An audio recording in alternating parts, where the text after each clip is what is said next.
The purpose of this test is to observe our flicker cutoff frequencies for various colors light of green, red, and blue.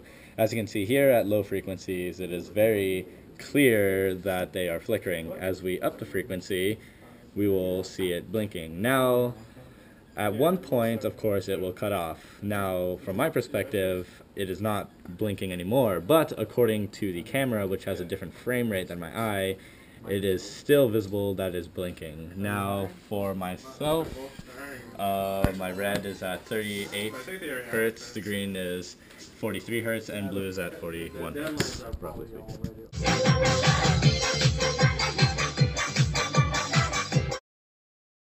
In this part of the lab, we wanted to see what our high and low wavelength response was for our eyes. So we used a monochromator, and we rotated the prism to see where it would disappear. Here we go from blue to nothing, and that's the cutoff. My cutoff wavelengths were 361 for the low and 745 for the high. The reason why we have a blind spot is because all the nerves have to exit the eye, and at that point there are no photoreceptors. That's why we have a blind spot. And yours was at 19 degrees, 19.2 degrees for each eye? Yes, sir. Correct. Correct. To test our field of view for our right and left eye, we closed one eye and we had a bright object, preferably, and we'd move it out to here, and we'd notice when we'd stop seeing it. So my right field of vision ended about over here. And I did it with my left, and they were both at about 90-ish degrees, give or take 2 degrees.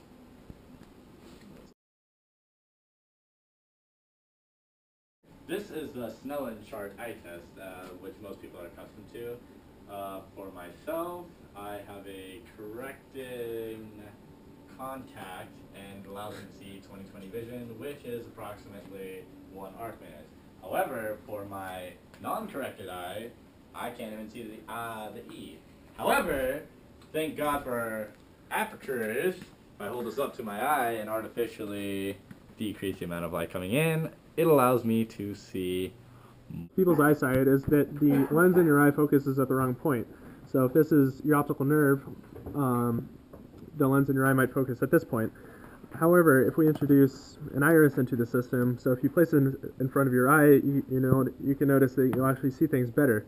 This works off of depth of focus because the depth of focus range for it normally is right here. However, with the iris, it extends much further back, so things that normally aren't in focus now are in focus. So, for one part of the lab, we tested spatial frequency versus contrast, and for this we varied these two buttons until we can no longer distinguish the spatial frequency versus the surrounding colors, and we did this for 6 different spatial frequencies. This is what the graph looked like for mine, and so as you can see, the cutoff frequency for the spatial frequency is much higher. So it's a lot harder to distinguish low spatial frequencies than higher ones, as we can see. However, all these pretty much had the same cutoff value. This is the data for my cutoff frequency for the varying LED, and as you can see, the red is lower than the other two. For one part of the lab, we viewed the cutoff frequency for red, green, and blue LEDs, and as we can see from this graph, our eyes are most sensitive to green and less sensitive to red and blue.